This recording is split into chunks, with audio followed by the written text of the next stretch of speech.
Hello, I'm Dr. John Kruse, and today's session is a question and answer session based on Sunday's video, which was Beware Your Media Consumption.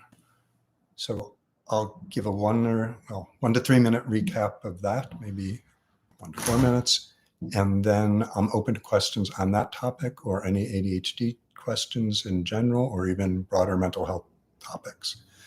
So the video, if you didn't get a chance to see it, is essentially reminding people that even though so often we are overwhelmed by what's coming into us, social media, news media, we're doom scrolling about climate, elections, political verdicts from different courts, horrible crimes, other things. The way to not be overwhelmed by it is to treat your media use like a medication and get the dose that's right for you. And getting the dose that's right for you requires being mindful. And a core part of being mindful with this particular task is viewing it as a task and viewing it as, what am I trying to accomplish now? Because almost always, once you know what you're trying to accomplish, you'll know when you've achieved your answer. And that doesn't mean you have to get 100% of your answer or mission resolved, but you'll know pretty close to when you have enough. So some of the reasons people go on media, particularly news media, I'll start with, is for information. It is a valuable source of information. We can get more information than we could ever get. But usually, if you know what you're seeking information for, you can stop at a certain time. And part of it is particularly the news media, regardless of the station or channel, but some are certainly better than others. So much of it is repetition. So much of it is speculation of predicting, if this happens, then what will the other side do? If this happens, then where will the storm go next? If this happens, will there be problems next spring with flooding? If this happens, what will the courts decide after what decision will they come to after they've heard the case? That's all speculation. It's not news. It's not information. Some of that's useful to be aware of the ramifications of what's going on. But if you're just trying to get information, you don't need to listen to any of that. And particularly, a lot of it's opinion, not news. Other reasons people go on are spending time scrolling is not just for one narrow subset of information is comparing yourself to others. And that's not all horrible. You may learn fashion tips. You may get an idea of how people in a different country, a different area, project themselves, what clothes they wear, what their room's like this. I'm in an Airbnb right now. So all comparison to others isn't bad, but what we know is if you're doing it to try to make yourself feel better, the studies are pretty convincing. The more time you spend doing it, actually, the less likely you are to feel good. And that's largely because what people are presenting online is their best face, their best look, their best information. And inside of you, you're aware of all the good, all the bad, all the everything in between. So we're not comparing apples to apples. Other reasons people spend time online is fear of missing out. And what I say, if you're going on for fear of missing out, try flipping it on the head. If you are not the first person to know something, and most of the information out there doesn't really matter if it's 13 people or 1,300 or 13 million people know it before you. So one is, who cares? Two is, you're never going to learn everything out there. So yes, you will be missing out. And three, if you let someone else give you the tidbit of information or share something, that's a gift you are bestowing to them of giving them the opportunity to enlighten you. So that's one way of flipping FOMO around. The other big area is to make a distinction between what's rest relaxation versus what's just wasting time. So I think everyone should schedule or have some rest time, relaxation time, me time, downtime, whatever you want to call it. And there are different sorts of that. That's an essential part. No human brain works 24/7 or even 18 hours of waking day or 16 hours productively. You need breaks. So if you enjoy watching cat videos, if you like catching up on baseball scores. If you like, watching scenes from the last car show, great, watch them. But if you're doing it to rest and relax, then usually you have a pretty good idea. Can I afford 20 minutes of this? Can I afford 3 hours of this? If you have the 3 hours, great. But if you only have 20 minutes, don't spend 3 hours doing it. And then it's also important to distinguish between rest, relaxation, restoring yourself, and wasting time. So if you ask yourself, wait a minute, what I'm doing right now, and you actually feel rested and comfortable, then you should probably stop immediately what you're doing online and get your head somewhere else. And it's probably good to have a list of things like going for a walk or sitting and solving Sudoku or starting the project you were supposed to start, a list of things to do that are alternatives to just mindlessly wasting time. I'm missing one. Oh, if you're going online for motivation, and it's a tremendous source of motivation, either angry motivation, seeing gross injustices, things you disapprove of, things you want to change in the world, that can be motivating. Anger is a motivating emotion. Or if you see a wonderful piece of art or other things that inspire you to write or to compose music or do something, great. It's an inspiration. But if you're going online for inspiration and you find yourself that you're just staying online, at some point you should be asking yourself, do I have enough inspiration and can I work on the task now? Because if you just spend all your time getting angrier and angrier and not doing anything about it, it's not helpful or useful. So that's a summary of my talk last week, and I do see there's questions coming in. I don't know how well the acoustics are going to be. I'm, again, in an Airbnb for today, but we'll see. So hello, Dennis. So Dennis asks, why do different methylphenidate brands have different maximum doses despite having the same active ingredient? In Spain, the maximum dose of Concerta is 108 milligrams. Yet for Rubifen SR, it's 60 milligrams. So the answer to, the only country I know that much about, and there's still a lot I don't know about how the FDA rules, but in the US, the FDA is the one who sets what are recommended doses. So the FDA does absolutely not set an upper limit or say you can't go above this. They have maximum recommended. Lots of pharmacists, particularly ignorant pharmacists, lots of doctors, including ignorant pharmacists, will say that's the upper limit. You can't go above that. The FDA is absolutely not saying that for any substance. So what they are trying to balance, and it is a political as well as a scientific decision, is what dosage range are we seeing benefits without seeing that outweigh the risk of significant side effects. And often the recommendations do not align with each other. So some of it depends on how aggressive, some of it depends on what dosages the requesting pharmaceutical company asked for. Now, that doesn't mean the FDA always rubber stamps the dosages and just says what the company says. They require evidence, theoretically anyway, that each dosage is providing more benefit than cost. So if a different product was more conservative or more aggressive, they may well have gotten approval for a different sort of non-equivalent dosage range. There's also, some of the stimulants have a higher range for particular indications. So for narcolepsy, and I don't have the numbers off the top of my head, I think the FDA for, I believe, immediate release Adderall, this is, don't quote me on this, the recommended high dose or upper range goes up to 60.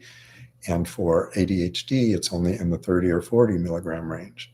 So I don't know if they decided narcolepsy is more serious or more dangerous, or that it needs bigger doses to respond to, or that people who have it are less likely to suffer particular side effects. But they do try to individualize and put some thought into it, but there's often not good context. And other countries often copy or adopt what other countries do as a standard to be on the safe side, but clearly each country is open to setting limits or regulations that they want. I mean, for most of my practice life, and I don't know if it's true at the moment, there were certain stimulants you could get in Mexico over the counter. You didn't even need, I mean, we're not talking about street drugs, we're talking Adderall type drugs. So I hope that that was a non-answer, but that's what I would say there. I will be probably in the next month or two talking specifically, I've talked about it once before, but talked about high dose stimulants and what that means or doesn't really mean. So Amadi, hello again, asks, is generic methylphenidate as effective as Concerta? So that's I won't answer it at a theoretical level. Theoretically, it should be. In actual practice, and I'll start with specific generic methylphenidate versions of Concerta. In the US, there have been multiple lawsuits, and even the FDA, after much pushing and cajoling, and it didn't happen while a certain president had his selected leader in at the FDA who wanted to let generic companies do pretty much what they wanted. That's an oversimplification, but under the Biden administration, they finally declared that certain forms of generic Concerta were not bioequivalent, which means even if they had a pharmacokinetic profile, the amount getting in, the rate getting in when it first peaked, the total amount absorbed appeared similarly, these drugs did not produce the same biological effects in a substantial proportion of individuals. And much of that is, I mean, one is they could have been either the low side of going slow side or low side. So you're allowed to have only 80% of the standard dose. So it might have been dosage issues, or it might have been timing issues, where one of the things we know with stimulants, it's not just how much absolute is at your dopamine or norepinephrine receptors at a given moment. There's some part of the stimulus response is how quickly it's changing minute to minute, even second to second. So the rate of change can have an important effect too. So there are some doctors who sort of poo-poo or dismiss patients who report that they got different responses with generics. But again, we know there can be some slop in the timing parameters, and there are certain products where I've seen consistent enough differences that it's quite plausible that it's real, which brings in the other factor that if people know that some generics may be slower, they may get a different effect, then there could be also the negative side of a placebo effect or a nocebo effect, where patients' lowered expectations or expectations that won't be consistent or good can feed into it. And part of the overall framework I would add there is that for ADHD, we know that the vast majority of individuals with ADHD do have some significant day-to-day variability in symptoms. Some of it is clearly tied to how well they slept the night before.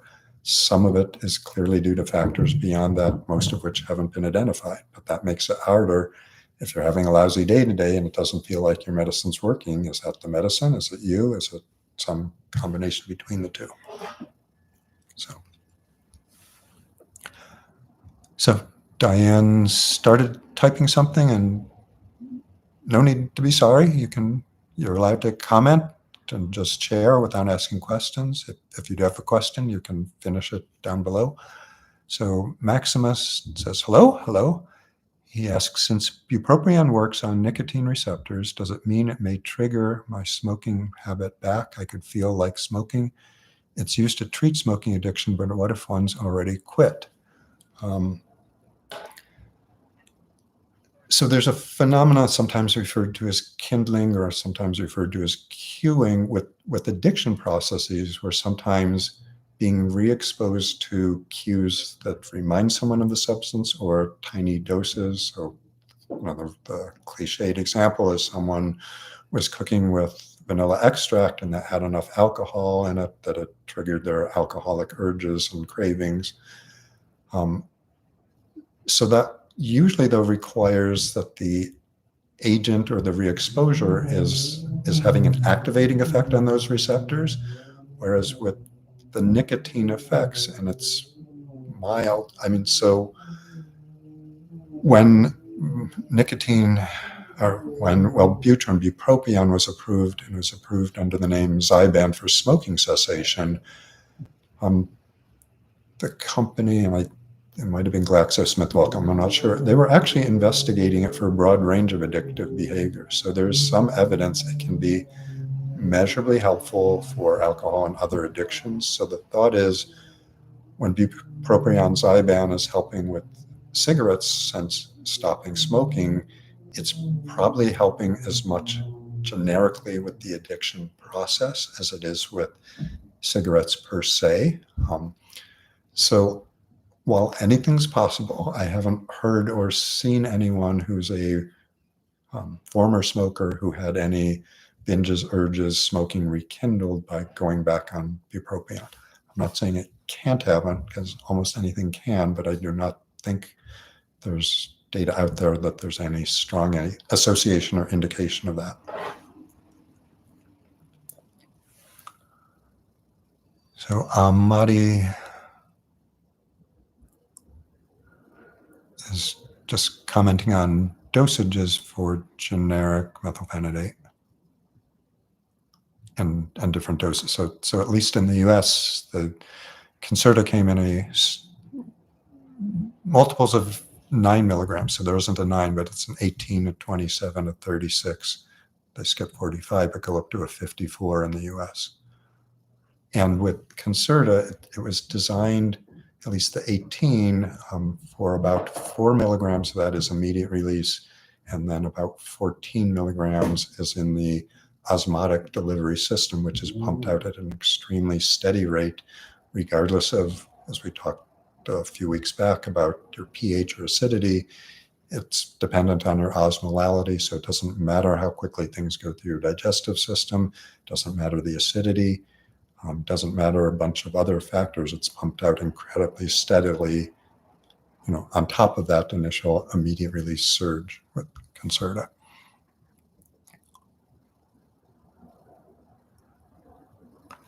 So Mr. AKA, hello again, said, in my mid-20s, my mind developed the ability to think about my thoughts. This made it easy to realize that I had ADHD. I've learned this is called metacognition. Is this linked to prefrontal cortex maturation?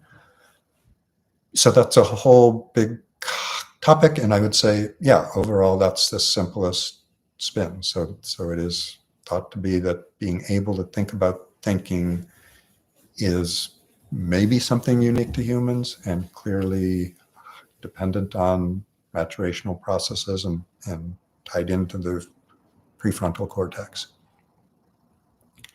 So Madi says he used to drink 30 to 40 cups of coffee a day, but once he started taking methylphenidate, he doesn't feel he needs coffee anymore. He hardly drinks 1 to 2 cups of coffee a day. So does that make sense to me, essentially? That 30 to 40 cups is probably more than I've heard anyone report to me, so that's a huge amount, but certainly, and I have a video on caffeine on this channel.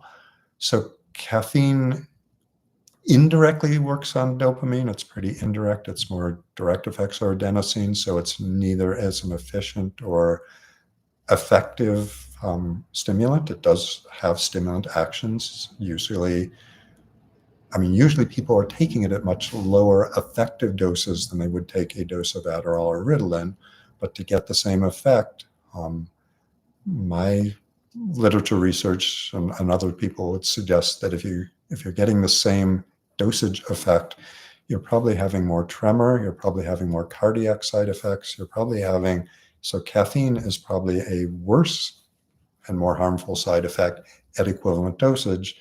Again, usually many people's everyday use is essentially much lower doses. So yes, it completely makes sense that once you're on prescription stimulants for ADHD, then many people observe that they no longer have an interest or a need for coffee. So Maximus again says he agrees, I guess, with what I said about bupropion, that bupropion can help with addictions.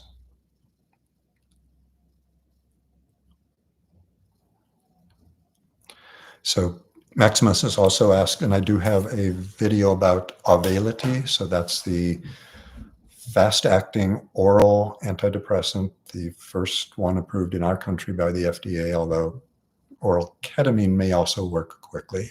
So quickly is measurably within 1 to 3 days. It's substantially reducing depressive symptoms. The active ingredient is considered to be dextromethorphan, and that's combined with bupropion. And bupropion theoretically is at a dose that's at the either very low end of the therapeutic threshold or below the therapeutic threshold. As an antidepressant, it's there as a 2D6 P450 enzyme inhibiting agent, so that effectively makes a dextromethorphan last longer and the levels be higher since it's broken down less readily.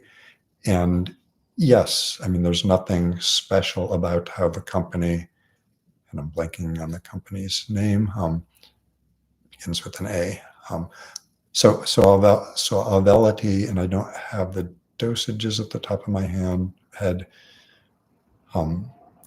but if you combined equivalent dosages of bupropion and of dextromethorphan, you should expect similar results.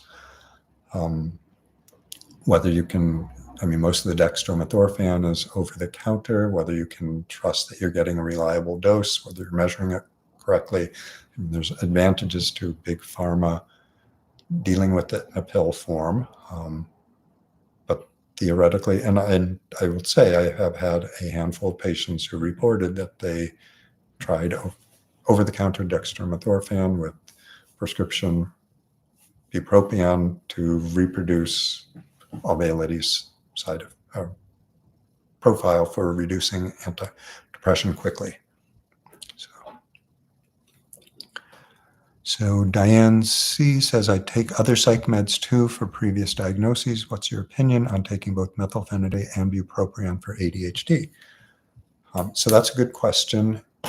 And we don't, I mean, one is we need more research just on single agents being used, particularly in adults for ADHD, but certainly we have limited rigorous research looking at combinations of agents, but we know that many people are on a stimulant along with a non-stimulant, whether that distinction is a meaningful one or not. I've argued in another video on this series that it would not be that strange to lump Ritalin as a non-stimulant. But anyway, so yes, I've certainly seen people who did well on both. One of the advantages is that often the non-stimulant, in this case the bupropion, enables someone to take a lower dose of methylphenidate or amphetamine-based products. And with the bupropion in place, they get an equally good effect at a lower dose of the potentially more toxic or dangerous or side effect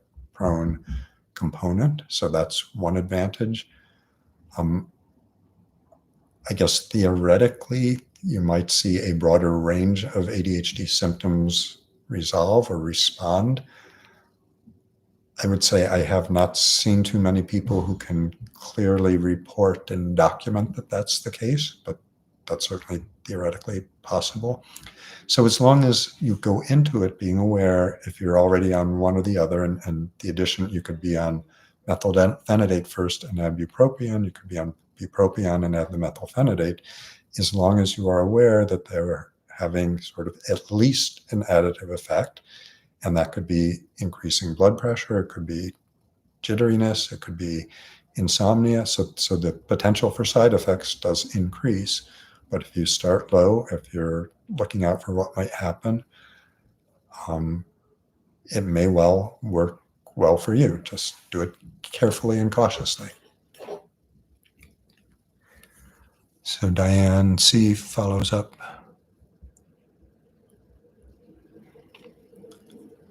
So she asked me to connect.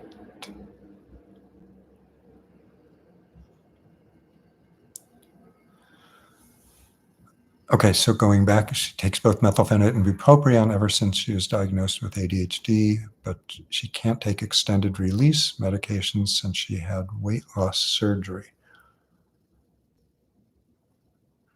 So this is speaking off the top of my head. So it would be good to review with a bariatric surgeon who really knows what they're doing, or maybe even a gastroenterologist who isn't.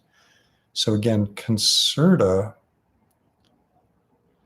should be fairly well absorbed, again, regardless of acidity, regardless of the length of your short intestine that's left, because again, it's being pumped out or absorbed in response to osmosis. And if you're alive, your osmolality is in a pretty narrow range.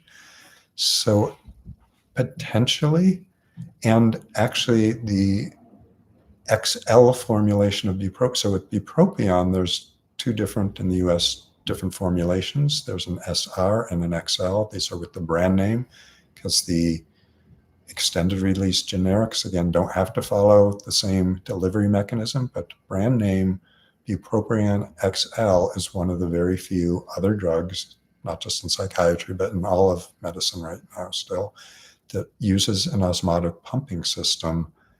And off the top of my head, I can't think of a reason why those would be completely off limits in someone who's had generic bariatric surgery. But absolutely talk about this with your doctor, and if they're rejecting it out of the hand, they're probably not thinking about it or well informed enough, and you should probably ask them to explain why osmolality dependent slow release mechanisms, why those are a contraindication.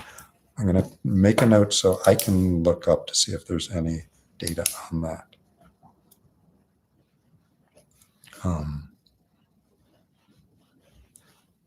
Because I think they're making just a generic, all bad slow release, harder to predict, different factors in your digestive system. But I'll look into it, but I'd say it's worth asking your doctor.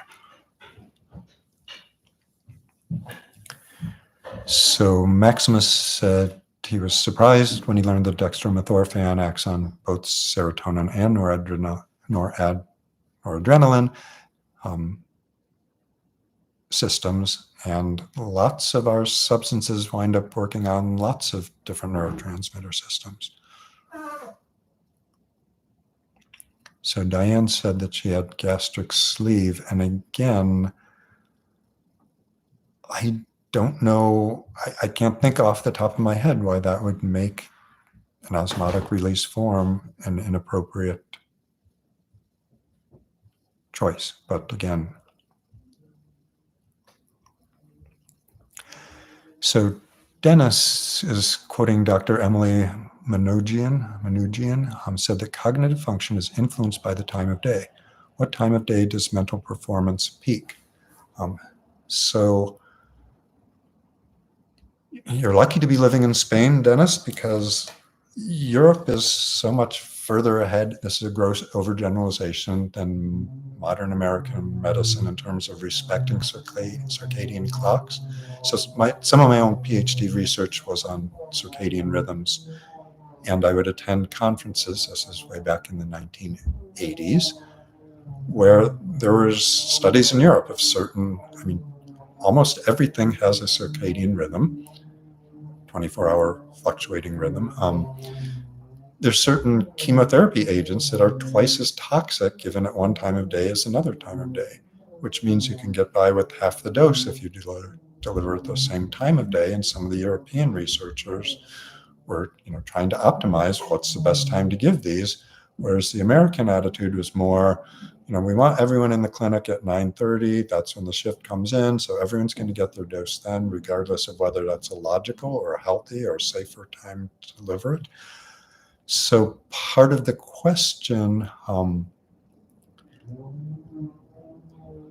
is going to be shaped by, there isn't just one mental performance peak, because almost certainly, and I don't know how much research has been done on different separate tests, but my expectation would be that long-term memory versus response inhibition versus ability to add up a column of numbers versus all sorts of different tasks, my guess is that they are not going to be peaking at the same time.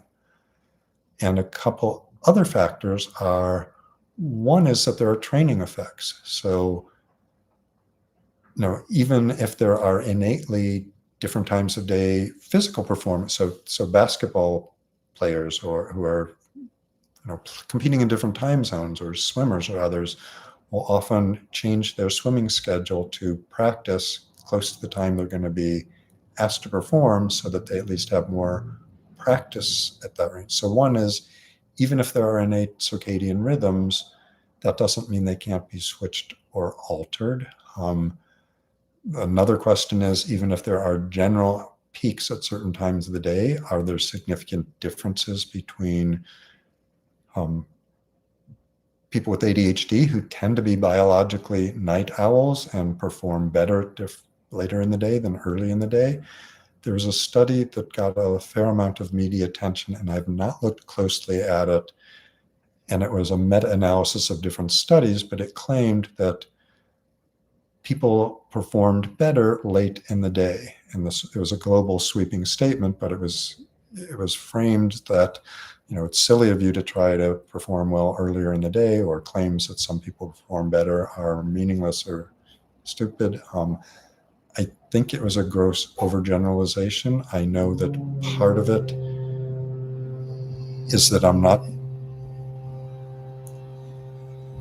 not sure how broad a range of test times they were comparing to, or were they just showing that the tests that were performed later in the day compared to a completely different study done earlier in the day there was at least some significant methodological criticisms of that study. So part of it is, I don't know the specifics of any of the circadian rhythms. For a while, I knew pain sensitivity shows a substantial circadian rhythm. And again, if I'm quoting from the top of my head, I may well have it wrong, but I think it's late morning is either the best time or the worst time, but almost double the amount of anesthesia needed for pulling a tooth, for example, if you're doing it at a likely pain time versus an unlikely pain time. So Diane is mentioning that she takes Lamictal, Zoloft, and Lurasidone, which is Latuda, for previous diagnoses. And her doctor's probably going to be simplifying her regimen, which sounds good. Hopefully it can be done safely and effectively and without any loss of benefit. But the biggest job I had of people who were being referred to me was not putting them on new medicines or recommending new ones, was almost always eliminating, simplifying what they came in on. And that doesn't mean, I do believe different drugs work on different systems and different people. Some people really do need a variety of medications to achieve symptomatic relief.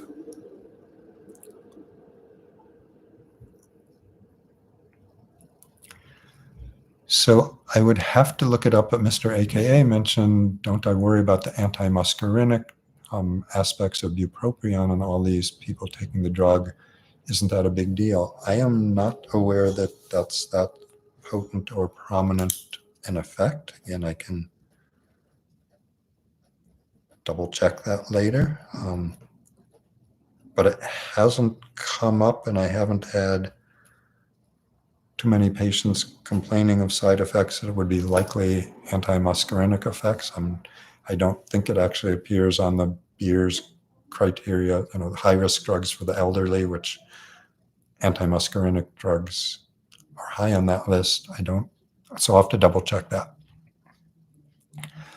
So Ahmadi mentions that he started crying when he took methylphenidate for the first time, immediate release 20 milligrams, direct habit. It felt so peaceful. So one of my mentors, his name is Peter Klapak, and he started a group for psychiatrists specializing in adult ADHD and child ADHD in the Bay Area in the early 90s. That was before most psychiatrists knew that ADHD could even exist in adults. And one of the things he said is that this is one of the most gratifying fields in psychiatry, because very often you can give someone a dose of a medication that's almost immediately effective and that can, in many cases, completely change someone's life for the better from where it was before. So that's a nice summing up. That doesn't mean medications help everyone. It doesn't mean they're the first choice for everyone, but they can be powerfully positive for many. Wednesday, Ophelia says, my circadian rhythm is a mess, taking Adderall with shift work, falling asleep at 8 a.m., falling into accidental biphasic sleep. So if you're on shift work, and different people use different things by the term, and I'm assuming you're meaning a rotating shift work, because if it's just that you're working night shifts, some of the solution may be to adapt your entire life, days off, days on, as much as you can to living on that shift schedule. If it's a rotating schedule, or every month or every 6 weeks or some other time you're shifting, we have such a we had a body of evidence 40 years ago about how unhealthy that was. It's correlated with all sorts of health issues and early death. It's bad for the brain, it's bad for sleep. And getting your sleep organized and regulated I usually put that as number one in terms of helping anyone with ADHD get their life in order. And it can work in combination with taking medications, but if you are even taking effective stimulants, but your sleep is all over the place, you are doing yourself a big disservice. And I do have some of my very earliest talks on this channel were on different aspects of sleep and ADHD. Yeah, so Maximus asks, is it safe not to take concerted daily? I do have a talk on this channel on drug holidays, as it were, and different people have different meanings as to how many days off is a drug holiday.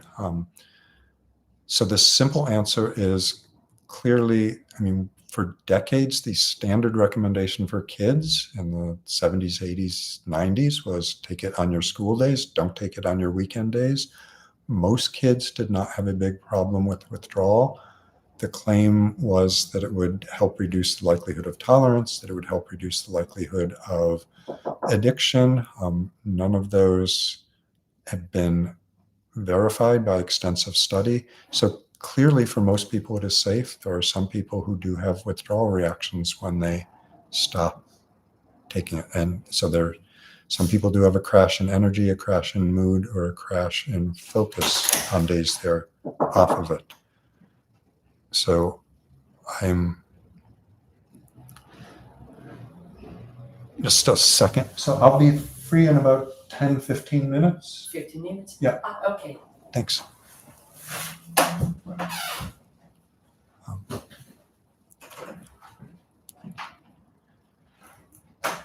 So Diane C is pointing out that 63 is a good year or good age. That's how old I am. She was only recently diagnosed, and how useful it would have been to be diagnosed much earlier in life. Absolutely. And there are organizations like the Inattentive ADHD, and I'm not getting the name right, by Cynthia Hammer, who for decades now has been trying to boost awareness, one, that women can get ADHD, adults can get ADHD, older adults can have ADHD and have had it for years, and that,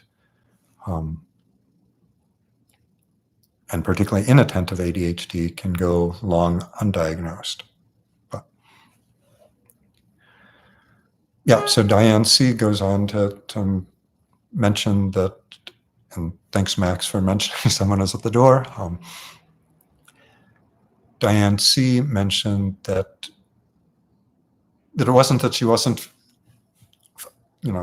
unfamiliar with the mental health services or system. So I have worked with several dozen people who had not just worked with a few scattered psychiatrists or psychologists, but had received federal disability for mental health problems when their major problem was ADHD, and the ADHD was in many cases completely unrecognized, and a few others recognized but considered way more trivial than depression or anxiety. And all these individuals had continued for decades with not much resolution because they were targeting the wrong problem. So yes, hopefully the younger cohorts, this will be less of a problem, but there is still significant ignorance even in the mental health community. I mean, there are psychiatrists, there are psychologists, there are psychologists who do neuropsych testing who say, well, I don't believe in ADHD. Well, that's like, you might not believe the moon exists either, but it does. So your belief is not relevant to the existence as we diagnose it. Again, doesn't mean it's an optimal diagnosis. It doesn't mean our whole diagnostic system doesn't need improvement. It does. But ADHD has as much evidence, has as much biological backing as depression, schizophrenia, and our other conditions, whether the critics like that or not. That's what's there. So Wednesday, Ophelia asks again or comments, do you know why taking N-acetylcysteine would alleviate my chronic fatigue? Already had blood work done, taking B12, thyroid, and just started NAC on my own.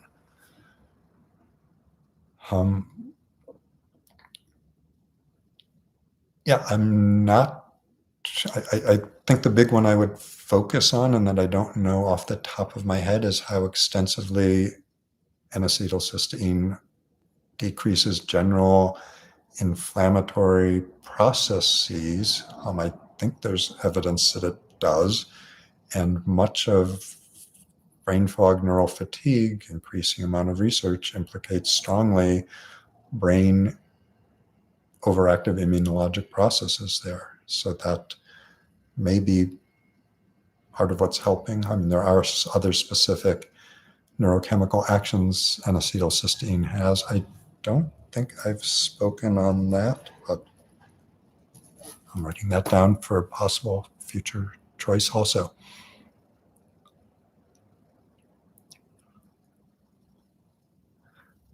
Yep, so Wednesday's putting in that she's diagnosed at 34, which is more helpful than 63, but probably less helpful than 14, because probably there were symptoms and issues back then. That's presumptuous on my part. So Maximus had one more question.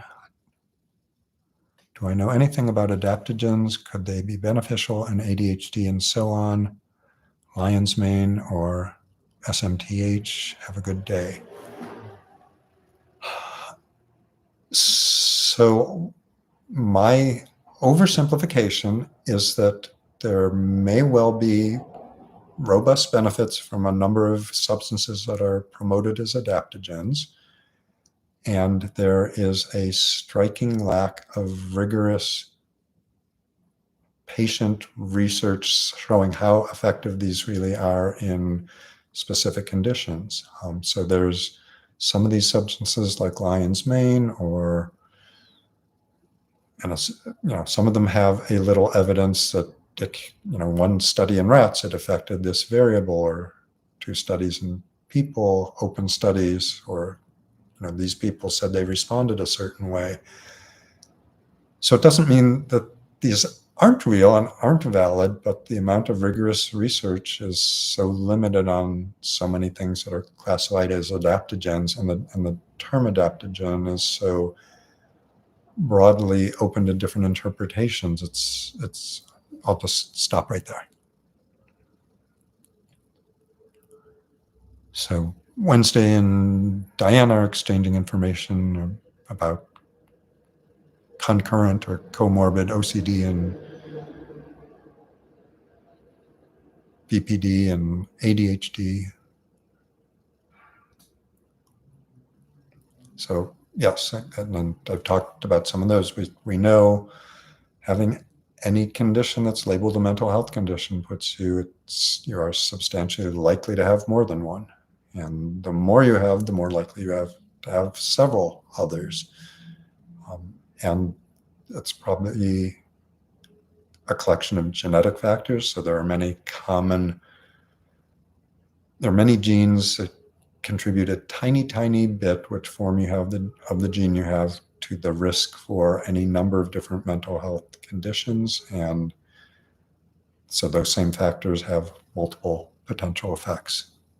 And as well as, ADHD itself, probably separate from any genetic factors, if you are continually being criticized, if you're continually not tracking with your society, if you're continually getting messages from society at work, education, social levels that you're not fitting in, that itself is a recipe for depression. It's a recipe for rejection. It's a recipe for failure by society's standards. That's a recipe for depression and or anxiety.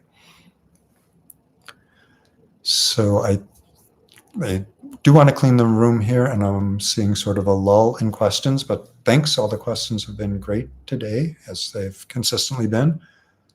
I will be posting on a topic that many people were asking about, slow cognitive tempo or cognitive disengagement syndrome. That will be out. It's already recorded, so it should definitely go out Saturday, and that's the topic for next Tuesday's Q&A. So be healthy, be happy, and have a good week.